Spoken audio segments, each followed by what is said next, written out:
सुक्खू सरकार के सत्ता में आते ही डिनोटिफाइड संस्थानों के फैसले को लेकर विपक्ष ने पहले ही सरकार के खिलाफ मोर्चा खोल रखा है।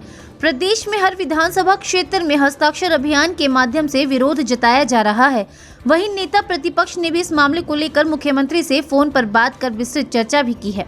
नेता प्रतिपक्ष ने अब सरकार को संस्थानों को बंद करने के स्थान पर कार्य करने को कहा है। नेता प्रतिपक्ष जयराम ठाकुर ने कहा कि अब सरकार को काम करना शुरू करना चाहिए। चले कामों को बंद करने का काम इस सरकार को अब बंद करना चाहिए। उन्होंने कहा कि मैंने आज स्वयं टेलीफोन से मुख्यमंत्री सुखविंदर सिंह सुक्खू से बात करी है और उनसे जिस प्रकार से पूरे प्रदेश भर में कांग्रेस सरकार संस्थानों को बंद कर रही है, इसके बारे में विस्तृत रूप से चर्चा भी की है। आज हिमाचल प्रदेश में 20 कॉलेजों को बंद कर दिया गया है। ये निराशाजनक है। इसमें मेरी क्षेत्र का छतरी कॉलेज भी है।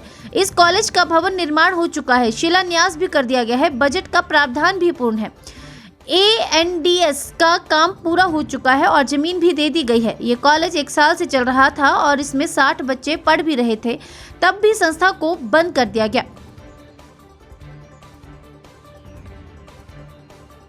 हम तो पहले से इस बात को लेकर के बार बार कह रहे हैं कि सरकार को अब काम करना शुरू करना चाहिए और जो काम चला हुआ उसको बंद करने का काम बंद करना चाहिए। मैं इस बात को देख करके थोड़ा हैरान हूं कि पिछले कल आपको मालूम पड़ा कि कॉलेजेस भी जो है वो डिनोटिफाई कर दिए। मात्र 3 कॉलेज जो है वो उन्होंने उसमें रखे हैं। आज मैंने मुख्यमंत्री जी से फ़ोन पर बात की है और मैंने उनसे इस बात के लिए आग्रह किया है। ये सारी चीज़ें बहुत हद तक जो है, आपको क्या लग रहा है मालूम नहीं, लेकिन उसके बावजूद बहुत विरोध है इसका लोगों के बीच में।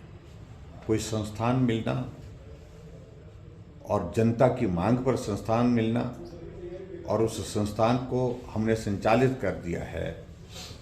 और जैसे मेरा विधानसभा क्षेत्र का जो कॉलेज डिनोटिफाई किया है छतरी का, उसके लिए भवन का शिलान्यास हो चुका है, बजट का उसमें प्रावधान कर चुके हैं हम, ANDS उसकी हो चुकी है, 60 स्टूडेंट उसमें वहाँ पर पढ़ाई कर रहे हैं, ज़मीन कॉलेज को दे दी गई है और 1 साल उस कॉलेज को खुले हुए हो गया और ऐसे में उस कॉलेज को बंद करना बिल्कुल भी उचित नहीं है। मैंने कहा कि बाकी जगह भी आप रिव्यू करिए, ये सारी चीज़ों को लेकर के एक अच्छा संदेश नहीं जाता है। और मैं उनसे इस बात के लिए पहले बात कर चुका हूँ और मैं उम्मीद करता हूँ कि वो रिव्यू करेंगे आने वाले समय में। लेकिन फिर भी उसके बावजूद जो बंद करने का ये क्रम चला है, इस क्रम को रोकने की आवश्यकता है। लोगों के बीच में हमने तय किया है कि पिछले कल विधायक दल की बैठक थी हमारी, हमने तय किया हम लोगों के बीच में जाएंगे, लोगों के बीच में बात कहेंगे। अगर संस्थान की अगर मांग नहीं होती तो हम नहीं खोलते। जो भी संस्थान खोले हैं लोगों की मांग पर खोले हैं, जनप्रतिनिधियों के मांग पर खोले हैं। तो ऐसे में लोगों की भावनाओं का अनादर करना ये उचित नहीं है। कुछ एक संस्थान बंद करने की बात होती तो भी समझ में आता, थोक में बल्क में सभी संस्थान बंद करने की जो है ये परंपरा अच्छी नहीं है। और मैं समझता हूँ कि जो हमने बात कहनी थी हमने कही है और मुख्यमंत्री जी इस बात को लेकर के पुनः विचार करें और जो संस्थान खुले हैं उनको शुरू करें। क्या कोर्ट का रास्ता भी अपनाएगी? निश्चित रूप से वो लोग किसको रोक पाएंगे आप? जब सैकड़ों की संख्या में संस्थान बंद कर दिए हैं तो लोग अपना रास्ता ढूंढेंगे, आंदोलन करेंगे। आंदोलन से कुछ रास्ता नहीं निकलता है, वो लोग कानूनी रास्ता अपनाने के लिए आगे विवश हैं। अगर कानूनी रास्ते में उनको राहत नहीं मिलती है तो फिर उसके बाद फिर आंदोलन का रास्ता उनके पास है। और निश्चित रूप से इस सारी चीज़ को लेकर के एक बहुत बड़ा अनरेस्ट जो एक नाराज़गी का एक निराशा का माहौल पूरे हिमाचल प्रदेश में हर विधानसभा क्षेत्र में है।